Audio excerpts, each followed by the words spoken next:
découvert ici. Que vous avez découvert Ivoire TV. Ivoire TV.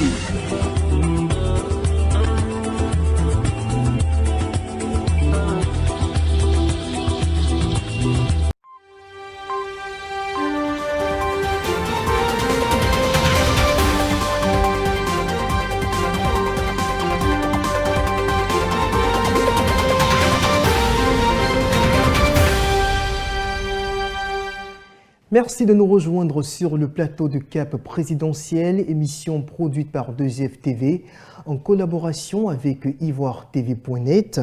Alors pour ce premier numéro, notre panel de consultants est composé de Guy Dressia, directeur du site d'information africanewsquick.net, ainsi que de Nando Dapa, secrétaire général de la rédaction du quotidien La Gazette et président de l'Union des patrons de presse en ligne de Côte d'Ivoire. Le retour des exilés, quelle incidence sur la stabilité sociopolitique de la Côte d'Ivoire? Voici le thème de ces 52 prochaines minutes d'échange. Alors on commence avec vous, monsieur Nando Dapa. Est-ce qu'on peut comparer la situation actuelle avec celle que nous avons connue en l'an 2000, lorsque nous avions deux principales figures de l'opposition en exil, comme c'est le cas aujourd'hui? Merci. Donc, vous présentez là deux plateaux séparés l'un de l'autre par 20 ans d'années. S'agissant de 2000, lorsque le président Henri Konan Bédié était en exil, et tout comme le président Alassane Ouattara qui avait été écarté du jeu politique. Alors, il faut dire qu'en ce moment-là, la Côte d'Ivoire sortait d'un coup d'État. D'un coup d'État que le président Henri Konan Bédié a subi en 2000, en décembre 1999, ce qui l'a contraint donc en exil. S'agissant du président Alassane Ouattara, qui était à l'époque à l'opposition, bien entendu, c'est pour des raisons... Il était victime d'un mandat d'arrêt international. Tout à fait, tout à fait. Et donc, il n'a pas non plus pu prendre part à l'élection. Mais cette année, 20 ans après, cette année 2020, est-ce que la situation est similaire?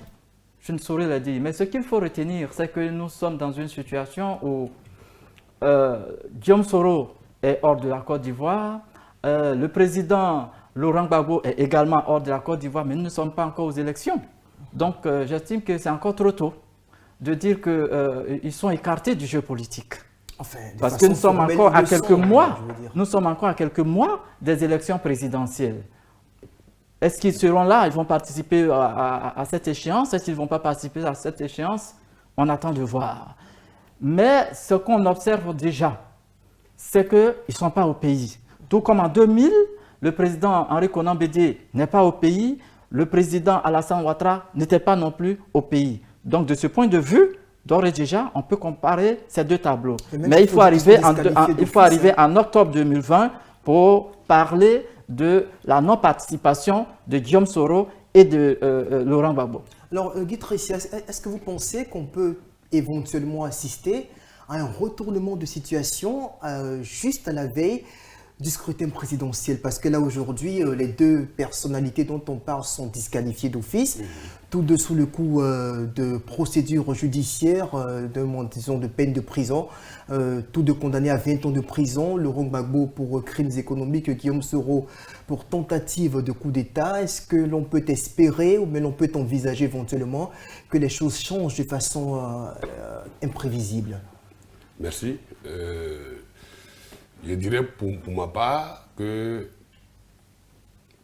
selon l'historien Baba Kaké, l'histoire, même si elle ne se répète pas, elle bégaye. D'accord?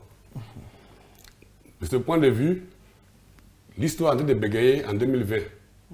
Donc ça ressemble un peu en 2000. Le tableau est planté. Aujourd'hui, en 2000, Bédié était en exil, a même déposé sa candidature, qui a été rejetée. Ouattara était à l'exil, il a déposé sa candidature, qui a été rejetée. Aujourd'hui, Soro Guillaume est en exil, Gbagbo n'est pas en exil, il est en prison. Enfin, en exil judiciaire. Oui, mais il a été déporté. Donc, c'est l'État de Côte d'Ivoire qui l'a envoyé là-bas. Donc, a priori, on ne peut pas dire qu'il est en exil. Pour Gbagbo, on ne peut pas dire qu'il est en exil. Même si de facto, c'est le cas. Mais il n'est pas en exil. Il est en prison. Parce que Soro Guillaume Bédié n'était pas en prison quand il est allé. Donc, il est en exil. Ouattara n'était pas en prison. Il est en exil. Mais là, ils sont sous le coup des procès. Et qui parle de procès, parle de justice, donc parle de prison. Donc, de ce point de vue, on ne peut pas les comparer. En dehors de Soro Guillaume, les deux autres, Blé Goudé et Gbagbo, on ne peut pas les comparer à la situation de 2000. Là, les deux autres étaient allés en exil. Gbagbo et Blé Goudé ont été déportés. Donc, sont en cours de procès. Donc, ce n'est pas la même chose. Mais ça y ressemble vachement. C'est pourquoi je parle de l'histoire qui bégaye. Mais justement, tout à l'heure, Nando Dapa évoquait la possibilité éventuelle que l'on puisse assister peut-être à une modification de la situation actuelle, juste à la veille des élections, parce qu'il le disait, nous ne sommes pas encore en octobre, alors tout peut arriver d'ici à là. Est-ce que vous pensez qu'éventuellement les choses peuvent changer?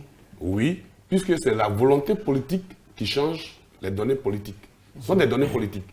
Donc c'est la volonté politique qui change les données politiques. Si aujourd'hui, le pouvoir, c'est le pouvoir qui doit tendre la main à ses opposants, les appeler à une table de discussion. Ce n'est pas l'opposition qui appelle le pouvoir à une table de discussion. C'est le pouvoir qui appelle l'opposition à une table de discussion. Donc, de ce fait, s'il y a une table ronde de grands leaders, ils vont se parler et des choses peuvent changer s'il y a volonté politique des gouvernants actuels. Sinon, s'il n'y a pas de volonté politique des gouvernants actuels, ça ne changera pas. Mais on a espoir que d'ici octobre, ces choses, avec la tension qui se vit actuellement, les choses pourraient changer avec la volonté du président actuel. Enfin, là, vous parlez de volonté politique. Même oui, volonté politique. Là, je m'interroge sur le fait de la réalité. Est-ce qu'il y a des signes qui nous orientent, qui peuvent nous amener donc à penser qu'il peut y avoir éventuellement une volonté politique de la part du chef de l'État de réconcilier la classe politique à la veille des élections? Ben, écoutez, pourquoi pas? En 2010, personne ne pouvait imaginer que le président Alassane Ouattara serait candidat en Côte d'Ivoire. Il y avait quand même les accords de Ouagadougou. Oui, oui, mais l'accord ne lui permettait pas d'être candidat jusqu'à ce que Laurent Gbagbo à l'époque se serve de l'article 46 et 48, j'allais dire, pour permettre à Ouattara d'être président. Donc, Ouattara, pour aujourd'hui, peut-être on dit la politique, c'est l'appréciation des réalités du moment. Peut-être en appréciant les réalités du moment, le président Alassane Ouattara peut prendre un décret, amnistier Soro Guillaume, amnistier Laurent Gbagbo, peut être clément en faveur de tous ses opposants pour dire, écoutez, je fais table rase de toutes les condamnations que vous avez subies et je vous appelle à prendre part aux élections. Ne sait-on jamais? C'est une possibilité. Tout est dans la volonté politique et cela relève du pouvoir régalien du chef de l'État. Vous partagez cet avis aussi? Vous pensez qu'éventuellement le chef de l'État, dans les conditions actuelles, peut être amené à réviser sa position vis-à-vis de ses opposants quand on voit la manière dont les choses évoluent? Comme je parle souvent avec des proverbes, je vais vous donner encore un autre proverbe. L'animal ne doit pas à l'hérédité ce que l'homme doit à ses parents. L'homme ne doit pas à l'hérédité plutôt ce que l'animal doit à ses parents. Quand tu touches un chien, il va crier, tu vas toucher un autre chien, il va crier de la même façon. Mais tu touches un homme, il va réagir d'une façon, et la même chose, tu l'appliques à un autre, il ne va pas réagir comme le premier. Donc l'homme ne doit pas à l'hérédité ce que l'animal doit à ses parents. De façon étant dans le milieu politique, et tout est fait par volonté politique. C'est par volonté politique que Gbagbo est aujourd'hui à l'extérieur. C'est par volonté politique que Soro Guillaume est aujourd'hui à l'extérieur. C'est par volonté politique que Blé Goudé est aujourd'hui à l'extérieur. Et en 2000, c'était aussi par volonté politique que ceux qui étaient en exil étaient en exil. Donc aujourd'hui, seule la volonté politique peut régler la situation. Et puis, comme l'a dit mon cher frère Nando, il a dit que le pouvoir est entre les mains de Ouattara. La Constitution lui donne certains droits, certains privilèges. À lui, à un moment donné, l'année dernière, ou je ne sais plus, quand la tension était vive, il a libéré près de 800 prisonniers politiques. Non, en 2018, hein, avec oui, la libération. Oui, 2018, voilà. En 2018, il a libéré, y compris Simone Gbagbo. Dans un élan d'apaisement. Voilà, dans un esprit d'apaisement. Donc, il ne faut pas désespérer d'un homme tant qu'il n'a pas franchi le pas. C'est-à-dire que si on peut désespérer de lui dès qu'on boucle les candidatures et que les opposants ont déposé les candidatures et qu'il les a rejetées, et puis il continue sans même faire l'apaisement, alors on pourra le juger. Mais tant qu'il n'est pas encore tard de bien faire, rien n'est tard. Alors vous y croyez toujours? Moi j'y crois, j'ai toujours espoir. Éventuellement y avoir un retournement de situation. Alors moi ce que j'ai envie enfin, ce quoi aussi porte certaines inquiétudes, ce sont les conséquences que pourrait éventuellement avoir l'exclusion de ces candidats-là. Si éventuellement, on l'a vu en 2000, le président Bédié était resté hors du pays, pareil pour l'autre Alassane Ouattara, et il y a eu des conséquences sur la paix sociale plus tard. Aujourd'hui, on a un acteur comme Guillaume Soro qui est hors de la Côte d'Ivoire et qui a un certain ancrage quand même dans la masse populaire, tout comme Laurent Gbagbo qui reste toujours aussi populaire qu'en 2010.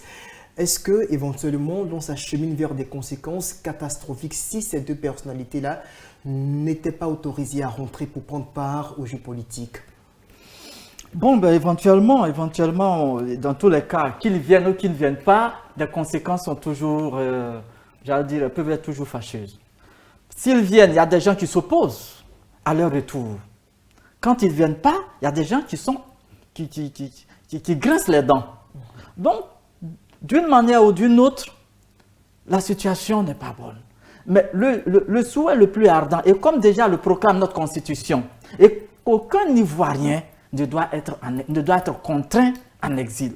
Donc, la Constitution est déjà claire. Et c'est pourquoi chaque président qui vient au pouvoir fait en sorte de ramener les exilés. Et en même temps, est-ce que ce n'est pas le cas aujourd'hui? Parce que c'est vrai qu'il n'est pas officiellement déclaré qu'ils sont en exil, mais dans les faits, Laurent Gbagbo a écopé de 20 ans de prison en 2019, tout comme Guillaume Soro, lui aussi condamné à 20 ans de prison, bon, dans des circonstances plus ou moins douteuses. Mais je veux dire, toujours est-il qu'ils sont dans des exils forcés. Oui, vous voyez, il y a deux sortes d'exil. Hein. On peut être contraint en exil et on peut contraindre à l'exil. Aujourd'hui, Laurent Gbagbo, comme l'a dit mon cher frère Tressia, il a été envoyé à l'Haye par des procédures judiciaires. Voyez-vous, il a été envoyé à l'Haye par des procédures judiciaires. Donc, il y a des démarches qui doivent être entreprises pour qu'il revienne. Voyez-vous, Soro Diom, c'est pareil. La justice lui reproche des choses. Et c'est pour cela qu'il s'est senti obligé d'être hors de la Côte d'Ivoire. Donc, c'est dans la même veine. Le président de la République, qui est le détenteur du pouvoir exécutif, il lui appartient de les laisser en exil ou de les faire revenir. Mais la question que tu poses, est-ce que s'ils ne viennent pas pour participer au jeu politique, ça ne va pas entraîner des conséquences plus graves? Dégrader le climat social. Évidemment. En 2000, quand le président, comme vous nous l'avez, ça a servi de repère pour commencer ce débat, en 2000, quand le président Henri Konan Bédié n'a pas participé aux élections, le climat était délétère. Absolument. Quand Alassane Ouattara n'a pas participé aux élections, le climat était délétère. Et chaque année, ça a été comme ça. Avec les conséquences que l'on a connues plus tard. En 2010, ben, on est allés tous aux élections.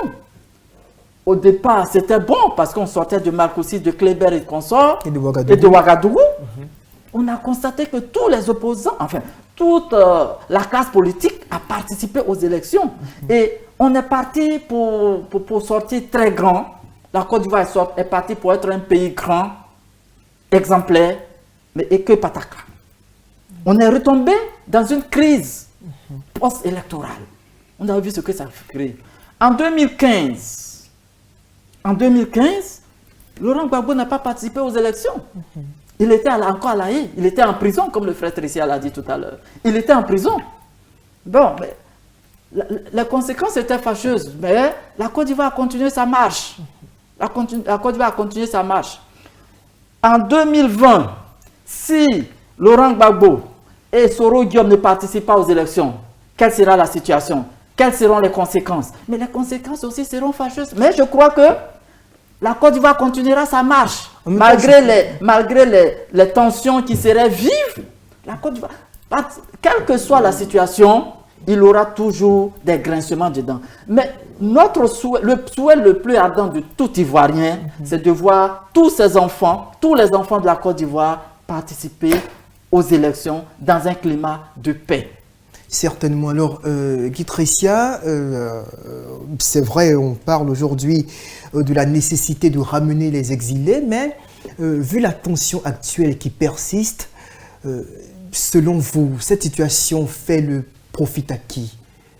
Mais ça profite au pouvoir. Puisque c'est le pouvoir qui met la tension. Ils ont bien vu, en 2018, quand ils ont libéré les Simone et autres, la tension a baissé. Mais tant qu'il y a tension, c'est le pouvoir qui met la tension. Aujourd'hui, avec tout ce qui se passe, c'est le pouvoir qui met la tension. On ne peut pas... Et puis, puisqu'on parle des exilés, mais au niveau des exilés, c'est vrai, ils sont dehors. Mais sur le terrain ici, mais ceux qui ne sont pas exilés, qui sont ici, ils ont des problèmes. Ils ont des problèmes. Peut-être que ceux qui sont en exil, peut-être qu'ils dorment dans des cellules dorées ou bien des trucs comme ça, mais nous qui sommes sur place ici, on sait ce qu'on vit. C'est pire que ce qui est déjà passé. Les réunions sont passées là. Ça, c'est pire, encore pire. Parce que moi, je ne fais pas véritablement de la politique politicienne. Je suis un démocrate. Et qui dit démocratie parle de la majorité. Mais tu ne peux pas gouverner avec une minorité et puis penser que tu es démocrate. Et puis les gens vont graisser des dents. Et puis tu es là, tu t'en fous, tu continues. Mais attends, on vous dit, ramenez, entendez-vous, asseyez-vous et discutez, trouvez un terrain d'entente. Même le dialogue politique, tout dernièrement engagé, ça a été rompu par la faute du pouvoir.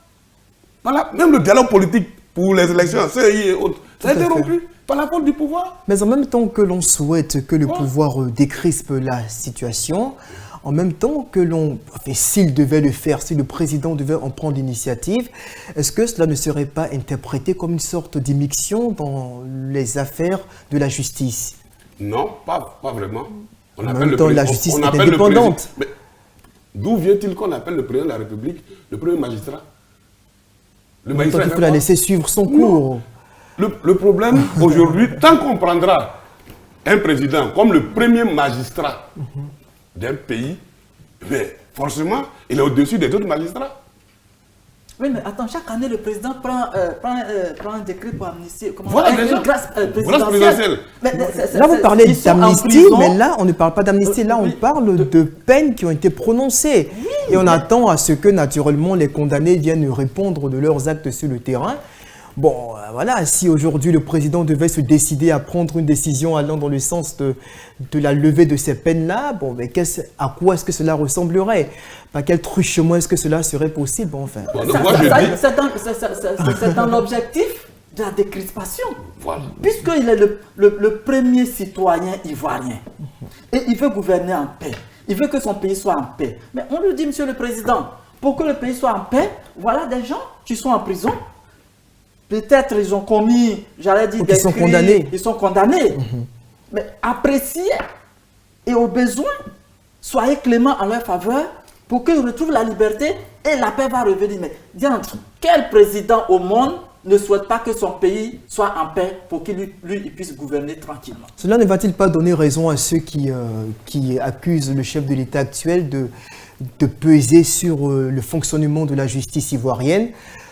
Voilà, si d'aventure il se résolvait à faire lever les condamnations contre ces personnalités. Mais déjà qu'on viole la Constitution quotidiennement, La Constitution est violée quotidiennement. Les lois sont violées quotidiennement. On met la charrue avant les bœufs quotidiennement. Donc, à quoi ça servirait dans une vision de décrispation et de paix de violer une Constitution?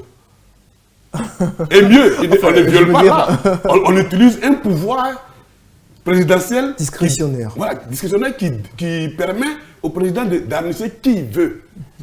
D'amnistier ou bien de libérer ou bien de gracier qui il veut. Donc, à ce titre-là, il peut amnistier des gens et il y en a qui peuvent gracier. C'est comme les peines ont été prononcées. C'est quand les peines sont prononcées qu'on gracie. Quand une peine n'est pas prononcée, il ne peut pas gracier. C'est à ce moment-là il a interféré dans la justice. Mais il n'a pas sinon lui, il n'a pas interféré dans la justice, mais les peines ont été déjà prononcées, donc il a le pouvoir de gracier la personne condamnée.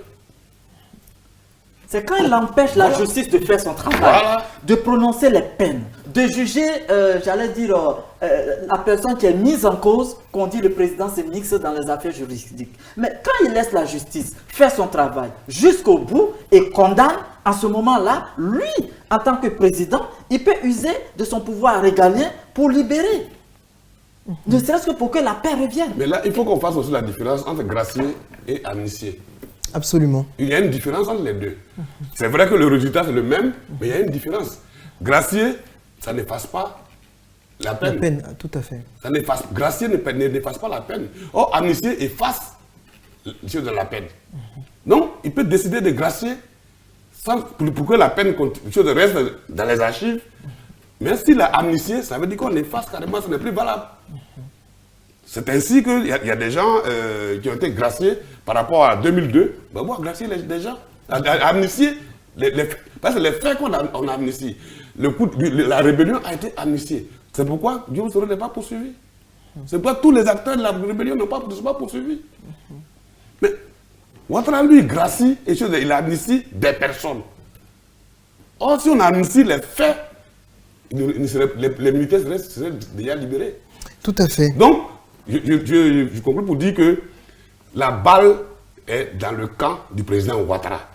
À moins que lui-même, il veuille siéger dans une atmosphère délétère, comme dirait mon ami, délétère, ou conduire son pays à un affrontement entre les populations.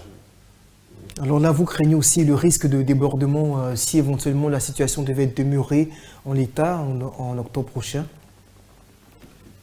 Oui, mais écoute, vous savez, c'est la crainte de tout le monde. Aujourd'hui, la situation sociopolitique est déjà fait grincer les dents. Il y a des gens qui mettent en cause la crédibilité de la CEI. D'autres estiment que Gbagbo doit rentrer parce que, j'allais dire, il a été mis en liberté au niveau de la haie. Les partisans de Soro Guillaume aussi estiment qu'il doit rentrer, ou alors les députés pro-Soro qui sont en prison doivent être libérés. Vous savez, il y a tellement de problèmes. L'impatience monte, hein, voilà, faut le dire. Donc la tension monte. Et nous sommes en train d'observer. Et c'est pour cela que nous pensons que le chef de l'État, comme l'a dit mon frère Tricia, a des cartes à jouer en ce moment en tant que le père de l'exécutif. Il a des cartes à jouer. Alors, prenons au cas par cas. Je veux vraiment qu'on s'apesantisse quelque peu sur des cas assez sensibles tels que ceux de M. Laurent Gbagbo ou encore de Guillaume Soro, même de Charles Blé Goudet, même s'il y a d'autres exilés du PDCI notamment. Je citerai entre autres le député Jacques Ewo. Il y a également Jacques Ewo. Ok, d'accord, il est revenu.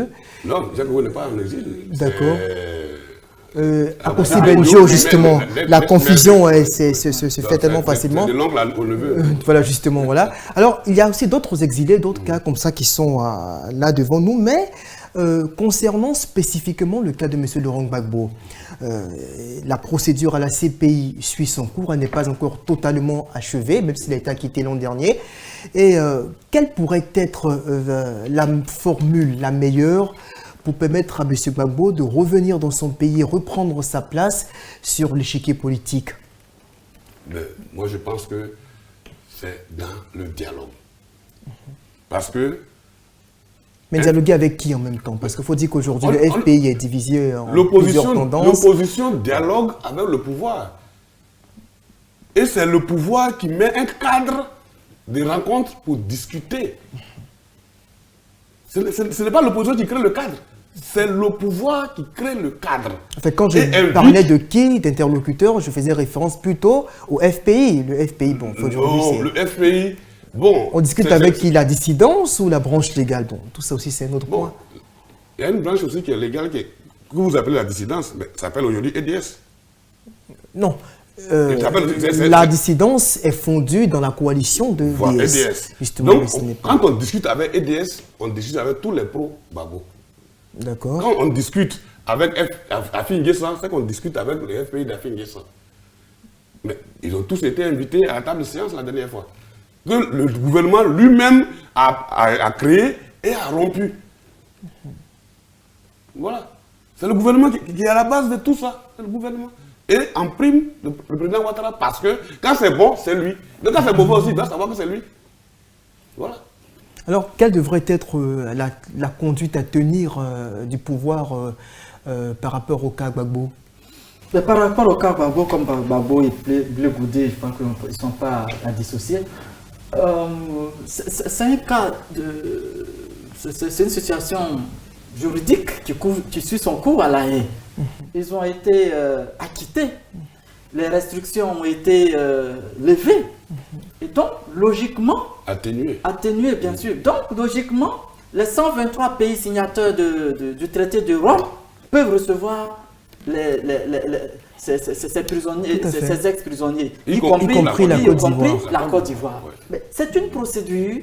Mais en même temps, il y a aussi plane ici l'épée de Damoclès au-dessus de leur tête. Oui, il y a l'épée de Damoclès qui pèse sur eux avec leur condamnation à 20 ans. Mais c'est une procédure qui a conduit Gbagbo et Blé Goudé à La Haye.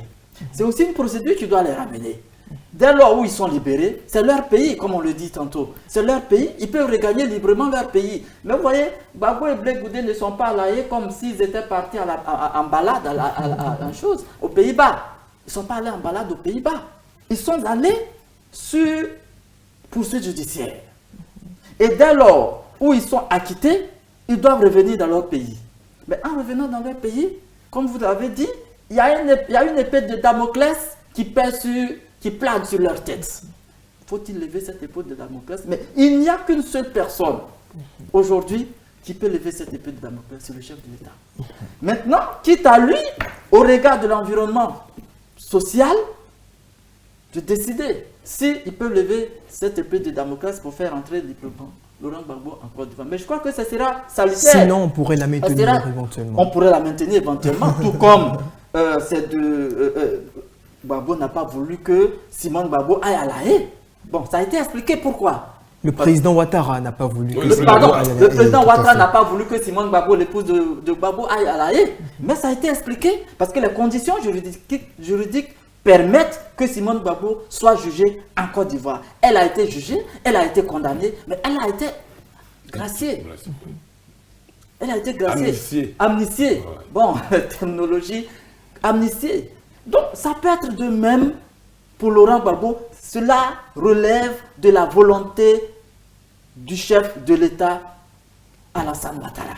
Alors, il a été acquitté à La Haye, il a été condamné en Côte d'Ivoire. Simone Gbagbo n'a pas été à La Haye, elle a été condamnée en Côte d'Ivoire, elle a été amnistiée par Ouattara.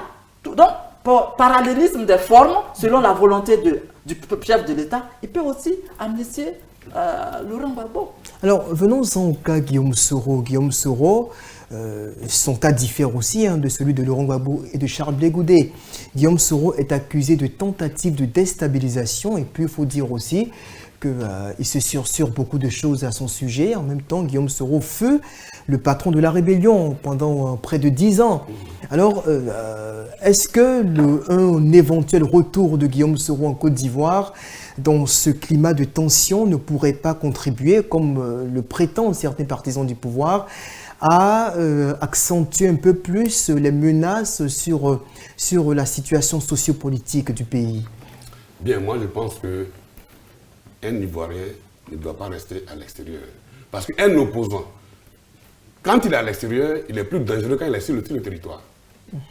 Ça, le pouvoir devait le comprendre. Ouattara, quand il était à l'extérieur, il était dangereux. Il lève le doigt et puis il y a beaucoup de choses qui s'est passé ici. Donc il doit comprendre que...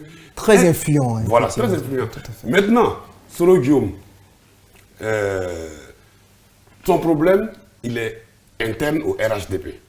Parce qu'en réalité, si d'aventure Soro Guillaume est candidat, le RHDP compte plus sur le Nord pour avoir le maximum à 100%.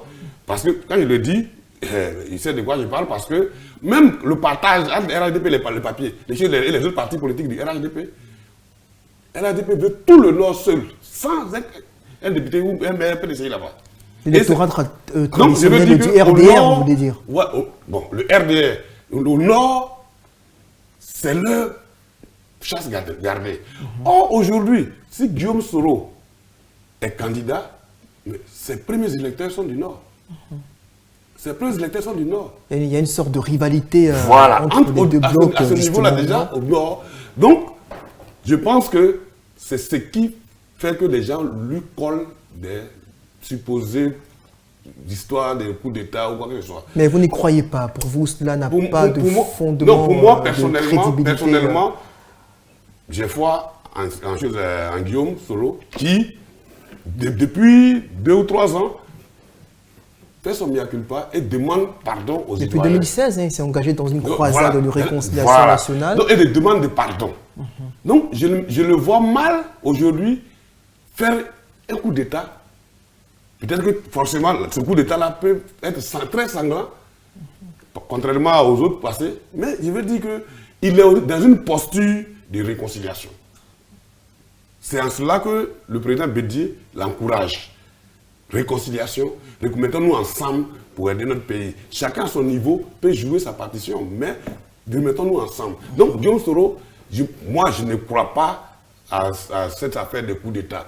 Maintenant, quitte à ce qu'il a tripatouillé des choses pour avoir la maison, ça, c'est une autre paire de manches. Mais dire que Guillaume Soro a tenté des coups d'État, je n'y crois pas. Est-ce que vous pensez, Nando Dapa, qu'il est possible qu'en interne, comme Guy Tressia l'évoquait tout à l'heure, qu'il y ait des tractations pour que, éventuellement, Guillaume Soro soit autorisé à rentrer après que des compromis soient faits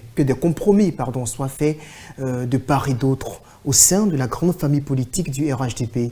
Mais bien entendu, le dialogue entre Soro Guillaume et sa famille politique RHDP n'a jamais été rompu à mon sens, parce que selon ce qui nous revient, c'est que les tentatives de réconciliation entre Soro Guillaume et Alassane Ouattara continuent.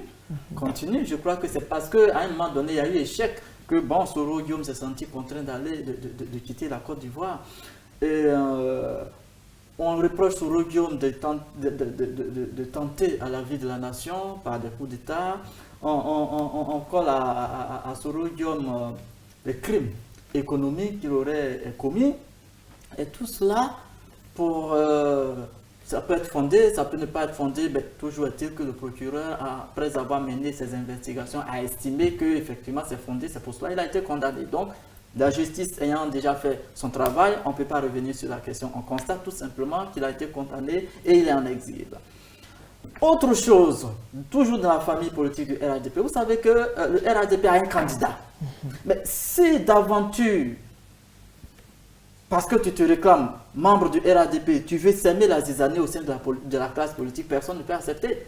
Et donc, comme Tressia le dit, toute personne qui est au pouvoir, son ambition, c'est de conserver le pouvoir.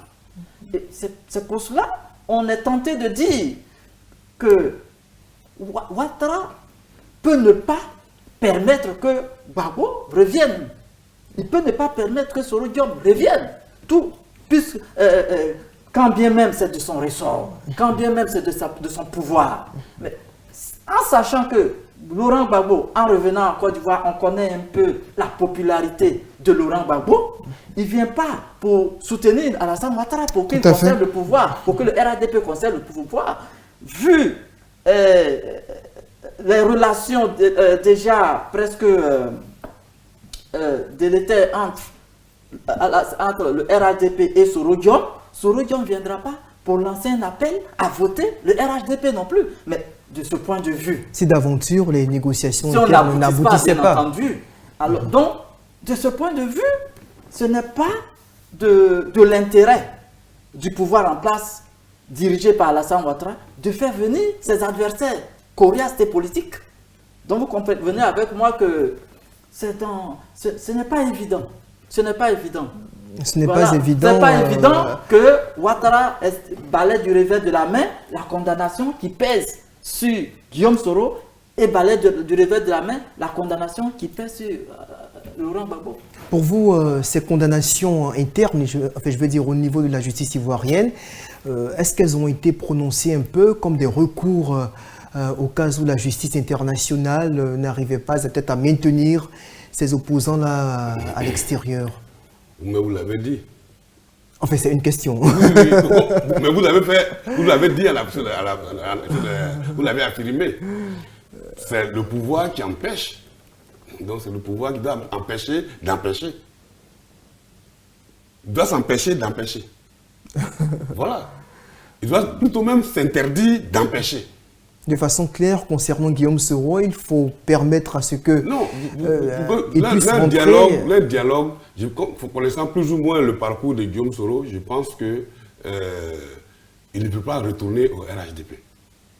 Mais avec bien qu'on lui ferait des propositions selon même si on lui ce fait que des propositions, l'on apprend de plus en même si on lui plus. fait des propositions, c'est le jeu d'alliance. Il pourrait prendre le GPS, le jeu de la génération peuple solidaire, tout à fait. ou faire une alliance avec le RHDP. Mais pas entrer au RHDP, sortir du RHDP et puis rentrer, il pense que ses amis même ne voudront pas.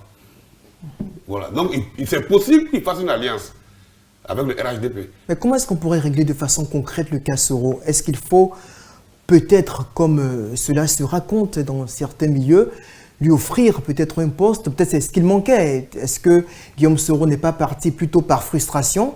Je veux dire, dès 2019, lorsqu'il a refusé donc de rejoindre le parti unifié, lors du congrès du 26 janvier 2019, est-ce que son problème n'est pas plus un problème de frustration parce qu'il sentait venir justement son écartement au profit du chef du gouvernement Conclubali? Guillaume Soro l'a dit lui-même qu'il n'entre pas, il est plutôt socialiste, il n'est pas capitaliste. Bon, en même temps, depuis 2000, il a rejoint la droite. Oui, c'est stratégique. Vous n'êtes pas communiste, mais c'est apparenté aux communistes. Vous parlez communiste français. Mais ce n'est pas ce qui signifie que vous êtes communiste. Donc, tout parti peut s'allier dans son intérêt propre, s'allier à n'importe quel parti, juste sur un sujet. Et puis après, on se sépare. D'accord. Aujourd'hui, est-ce que le RHDP n'est pas cassé? Le PDC est sorti du RHDP. Le RHDP sous sa forme de coalition, il faut le préciser.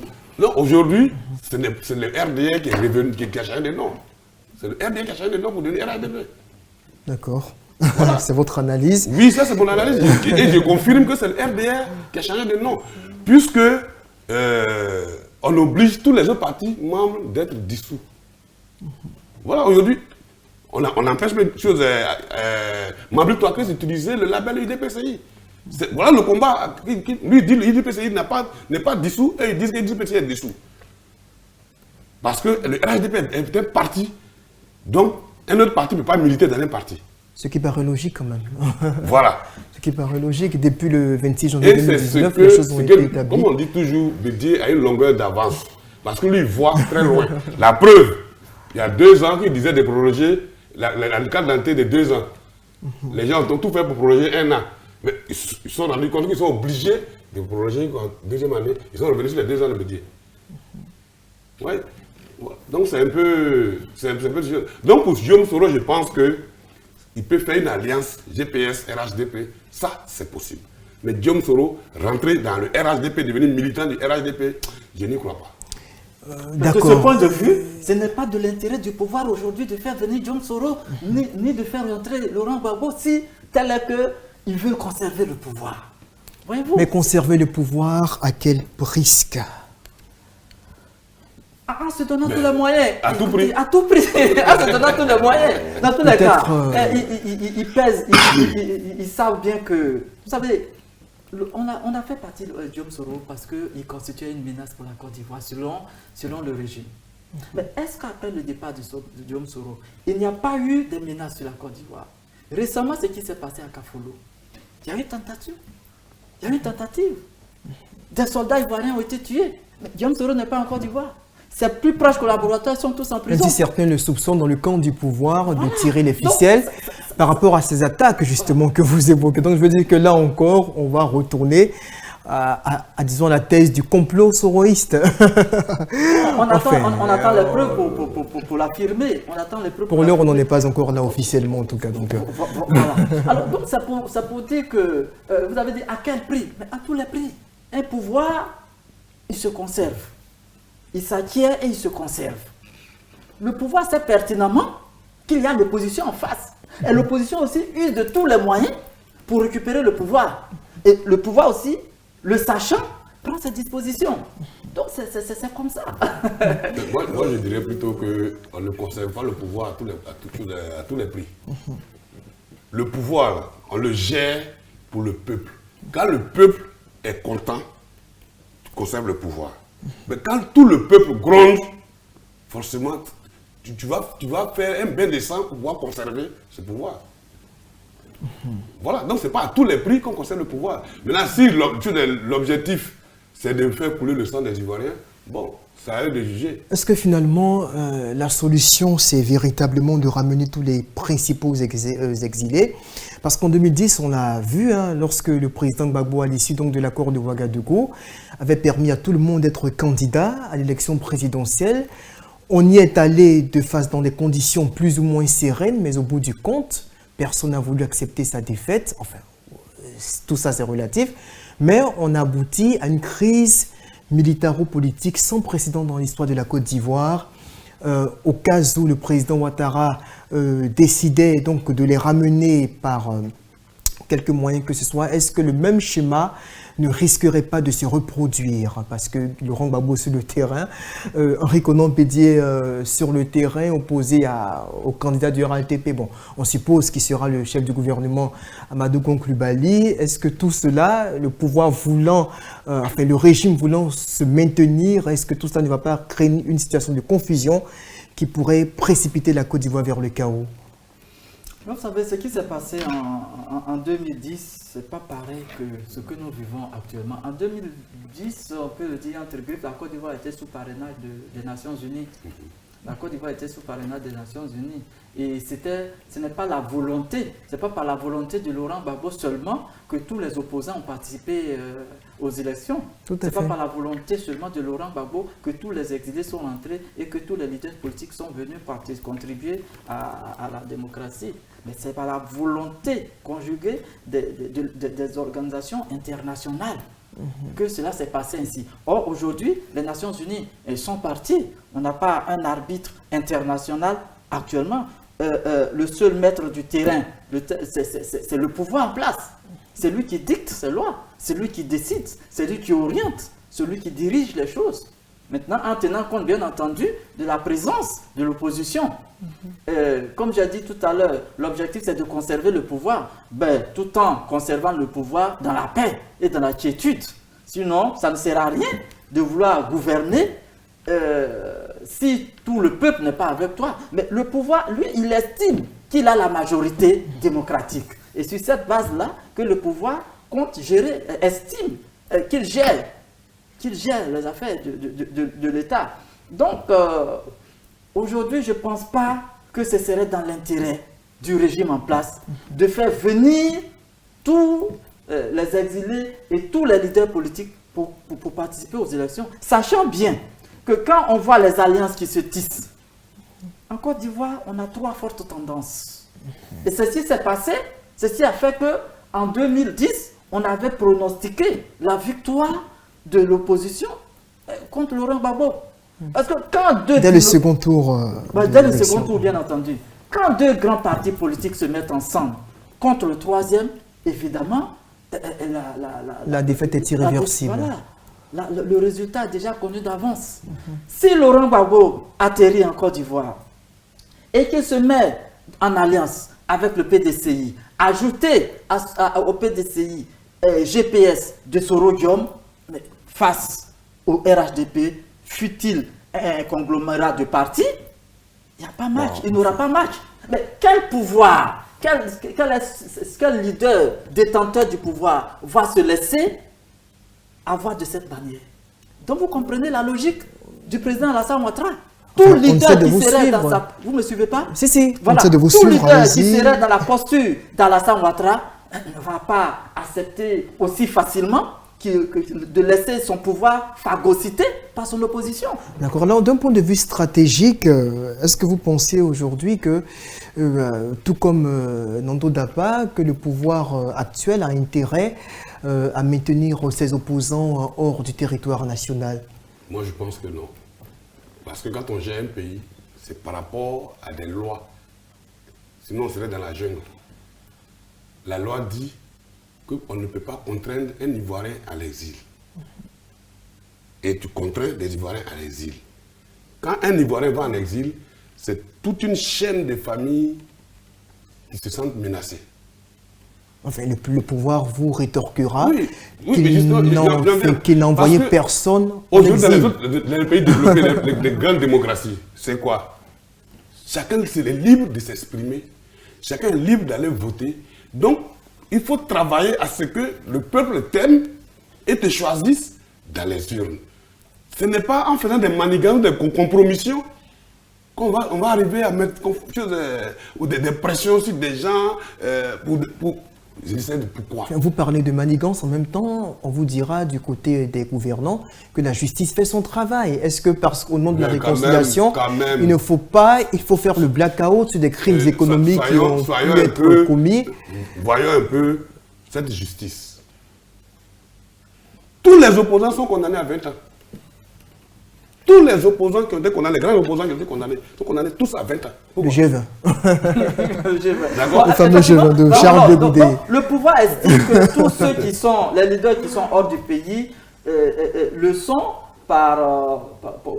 pour répondre de leurs actes par la justice. C'est la justice qui les a contraints à être hors du pays. C'est qu'il ne les a pas contraints, Voilà, ils ont peut-être choisi l'exil. Et en même temps, le pouvoir donc, lance un appel à tous les exilés de rentrer. Je crois que le 21 juin dernier, le ministre des Affaires étrangères a réitéré encore l'appel du président de la République, demandant à tous les exilés de rentrer en Côte d'Ivoire. Quand bien même les frontières sont fermées. Un appel qui s'adressait à qui? Ça aussi, il faut le savoir. Adressé aux exilés, à tous les exilés. Je pense plutôt que c'est de la comédie. Non, Tressia l'a dit. Tressia l'a dit. Il y a des exilés. Il y a des exilés et il y a ceux qui sont hors de la Côte d'Ivoire par peut-être la volonté politique ou bien par contrainte judiciaire.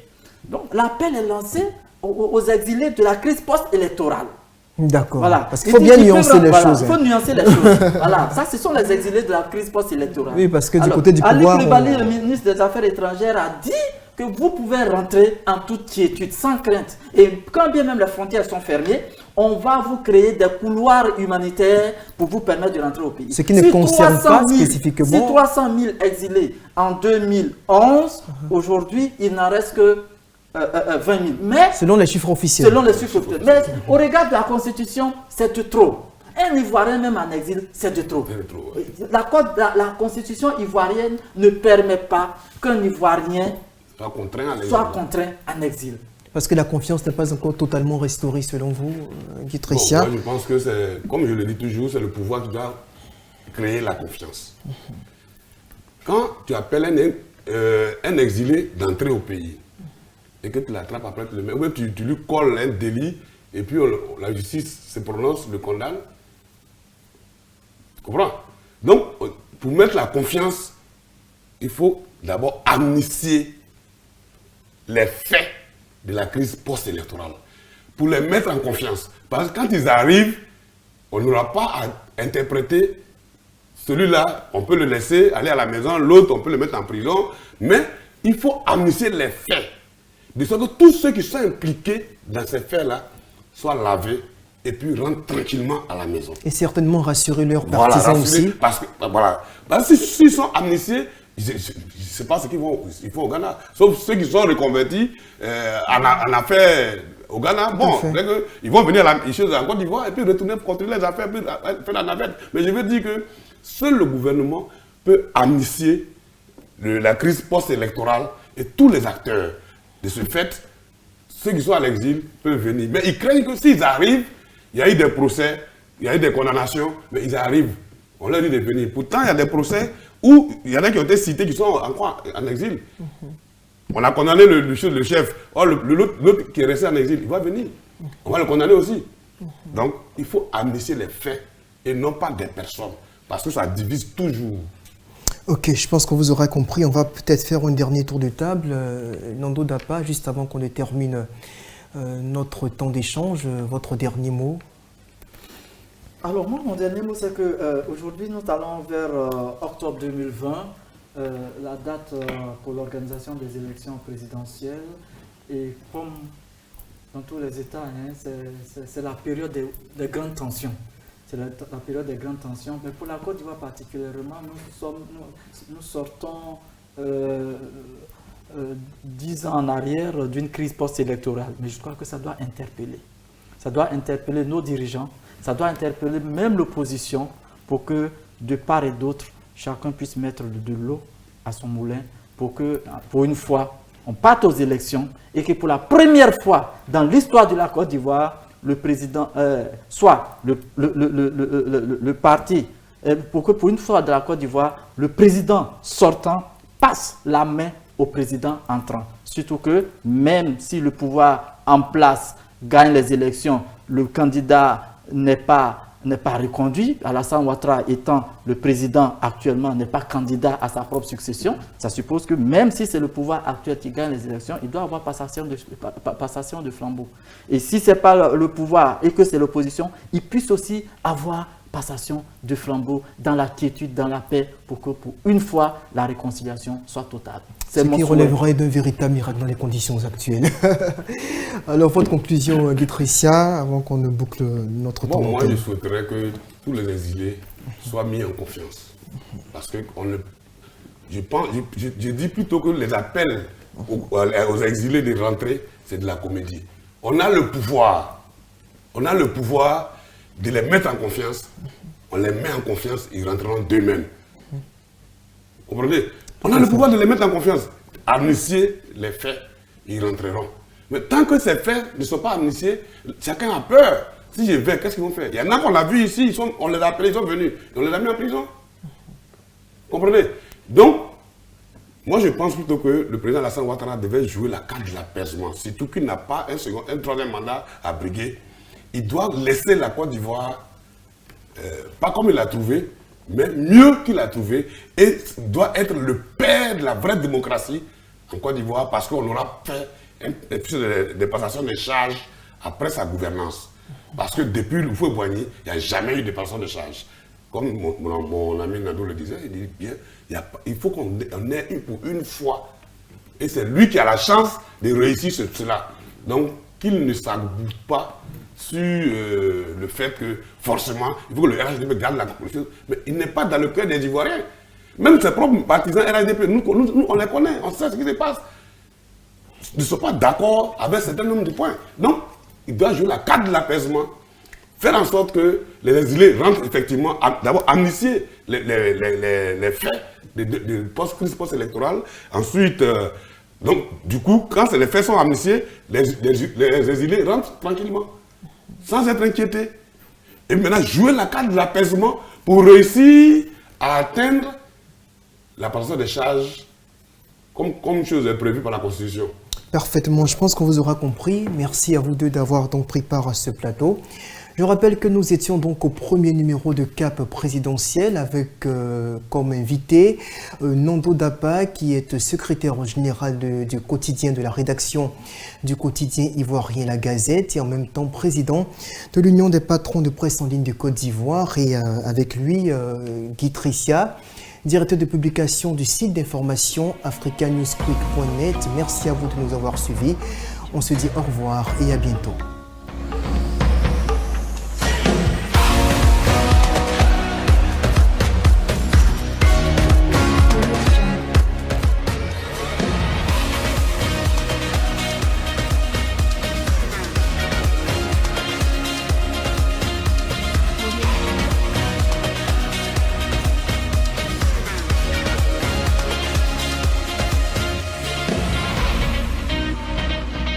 Audio Jungle.